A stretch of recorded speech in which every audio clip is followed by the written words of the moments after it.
Nehemiah 13, 1 through 31. Devotional focus verse. And I commanded the Levites that they should cleanse themselves, and that they should come and keep the gates to sanctify the Sabbath day. Remember me, O my God, concerning this also, and spare me according to the greatness of thy mercy. Nehemiah 13, 22. Nehemiah was a man of prayer. The last part of our focus verse and his many other prayers recorded in this short book make that apparent. Before approaching the king, Nehemiah prayed. Before he began the project of rebuilding the wall around Jerusalem, he prayed. In perplexing situations, when facing opposition, and in times of danger, he prayed. As a result, his life demonstrated the impact one individual can have on a nation. While Christians around the world know about Nehemiah, many will not recognize the name Jeremiah Lanphier. However, Lanphier was also a man of prayer whose efforts made a great impact on his nation and eventually the world. Converted under the ministry of Charles Finney, Lanphier felt God calling him at the age of 48 to serve as an urban missionary in New York City. He had no seminary training, but when a church in the older section of downtown Manhattan needed someone to hand out gospel pamphlets and Bibles, Lanphier quit his business and started knocking on doors.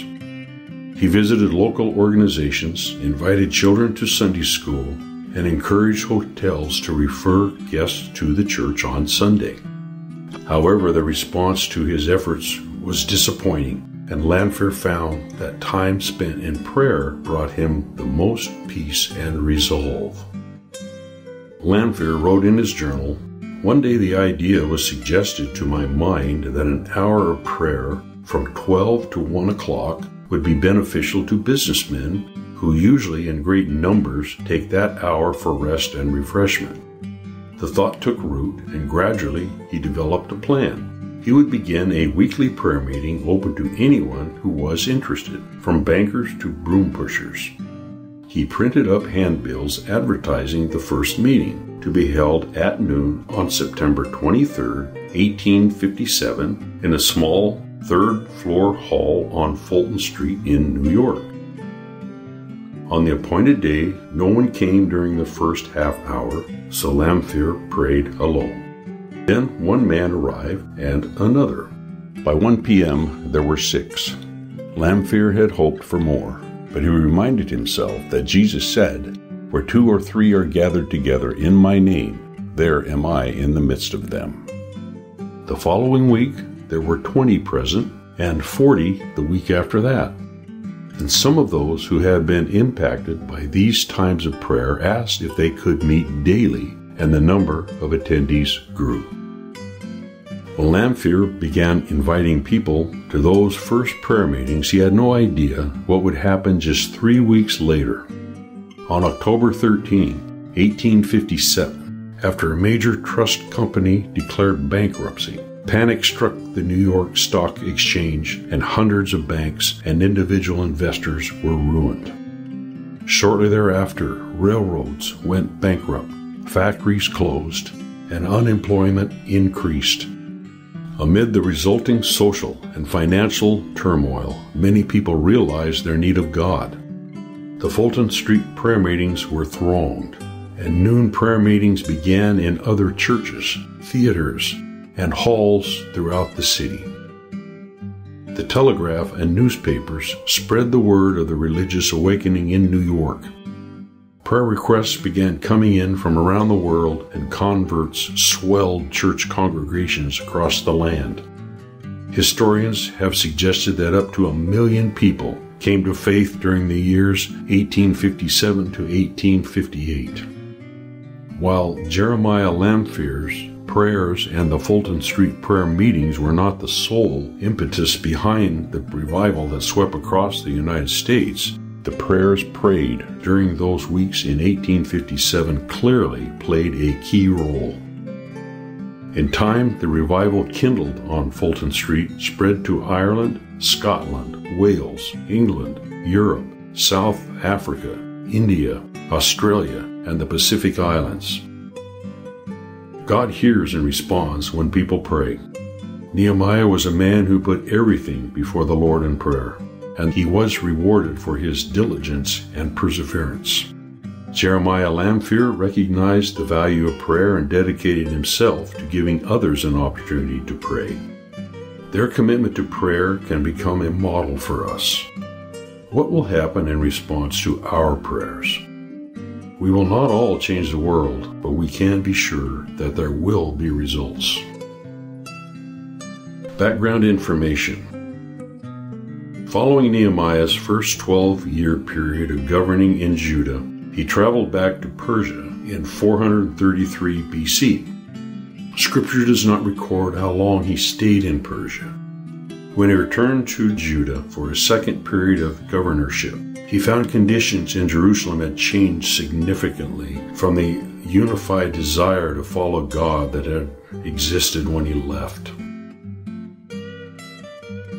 The final chapter of the book of Nehemiah describes reforms Nehemiah instituted during his second administration as governor. Verses 1 through 9 describe Nehemiah's expulsion of Tobiah from his unlawful residence in the temple chambers.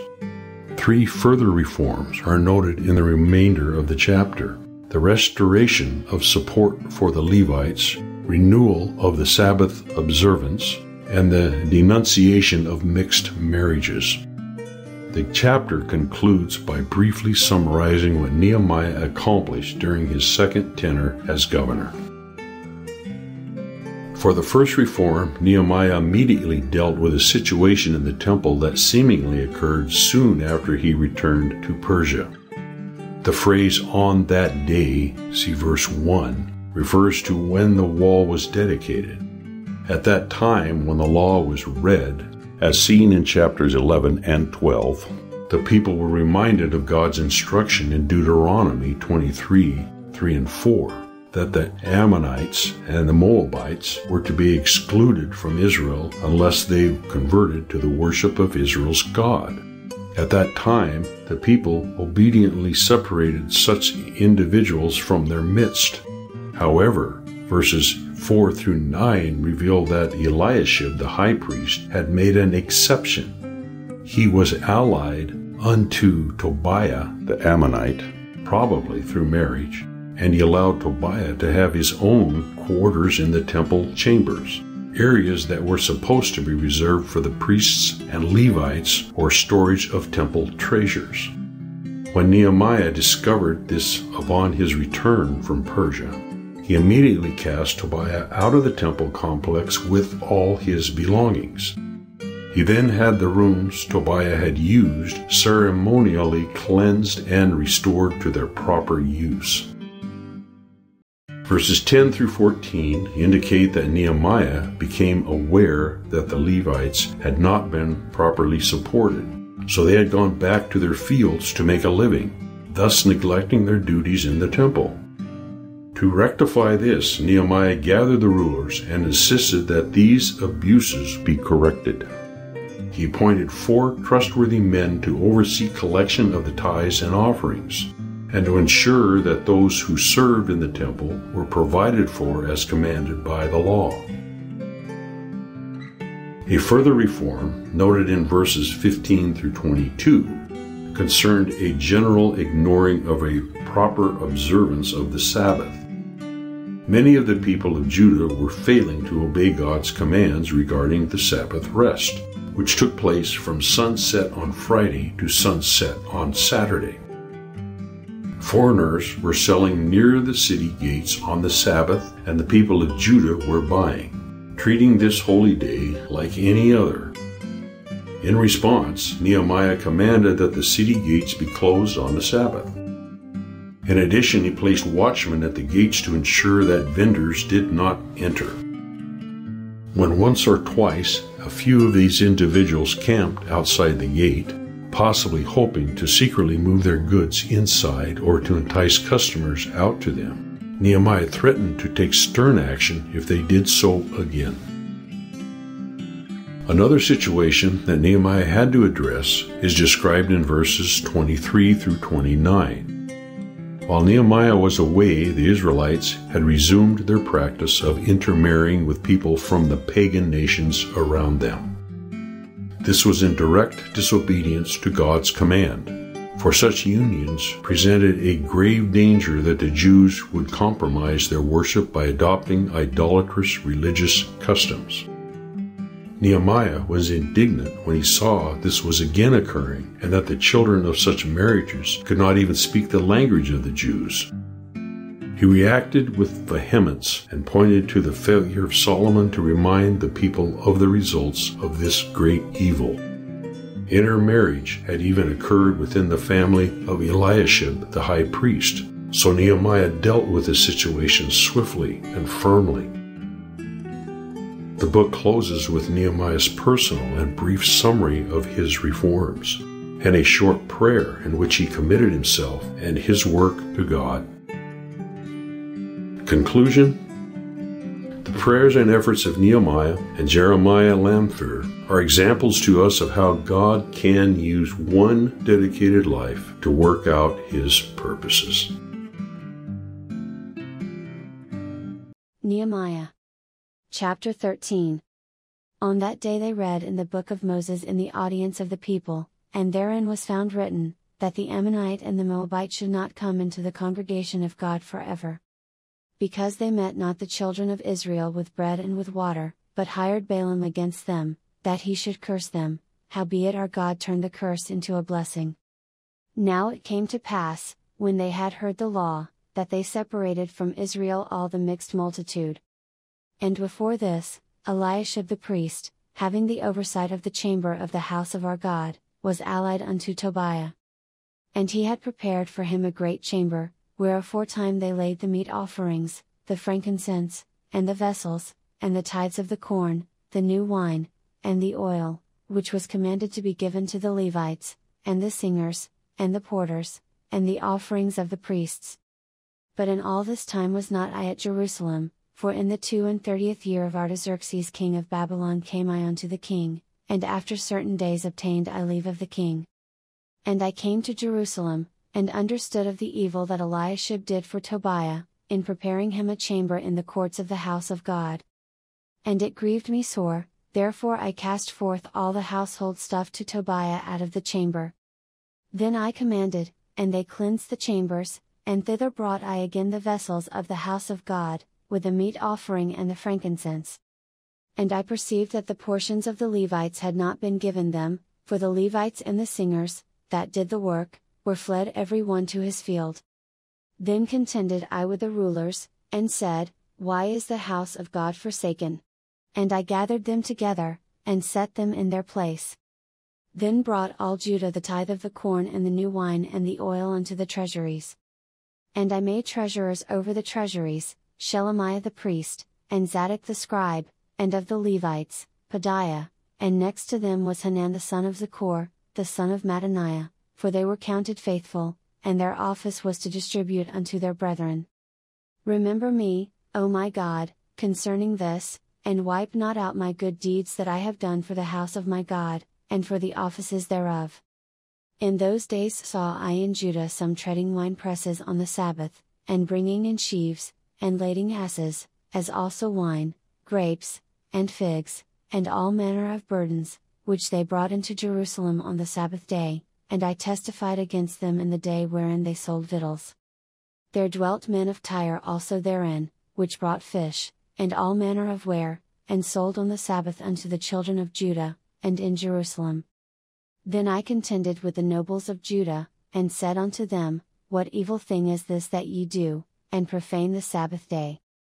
Did not your fathers thus, and did not our God bring all this evil upon us, and upon this city? Yet ye bring more wrath upon Israel by profaning the Sabbath. And it came to pass, that when the gates of Jerusalem began to be dark before the Sabbath, I commanded that the gates should be shut, and charged that they should not be opened till after the Sabbath, and some of my servants set I at the gates, that there should no burden be brought in on the Sabbath day. So the merchants and sellers of all kind of ware lodged without Jerusalem once or twice. Then I testified against them, and said unto them, Why lodge ye about the wall? If ye do so again, I will lay hands on you. From that time forth came they no more on the Sabbath. And I commanded the Levites that they should cleanse themselves, and that they should come and keep the gates, to sanctify the Sabbath day. Remember me, O my God, concerning this also, and spare me according to the greatness of thy mercy. In those days also saw I Jews that had married wives of Ashdod, of Ammon, and of Moab. And their children spake half in the speech of Ashdod, and could not speak in the Jews' language, but according to the language of each people. And I contended with them, and cursed them, and smote certain of them, and plucked off their hair, and made them swear by God, saying, Ye shall not give your daughters unto their sons, nor take their daughters unto your sons, or for yourselves. Did not Solomon king of Israel sin by these things? Yet among many nations was there no king like him, who was beloved of his God, and God made him king over all Israel. Nevertheless even him did outlandish women cause to sin. Shall we then hearken unto you to do all this great evil, to transgress against our God in marrying strange wives? And one of the sons of Joiada, the son of Eliashib the high priest, was son-in-law to Sanballat the Horonite, therefore I chased him from me. Remember them, O my God, because they have defiled the priesthood, and the covenant of the priesthood, and of the Levites. Thus cleansed I them from all strangers, and appointed the wards of the priests and the Levites, every one in his business. And for the wood offering, at times appointed, and for the firstfruits. Remember me, O my God, for good.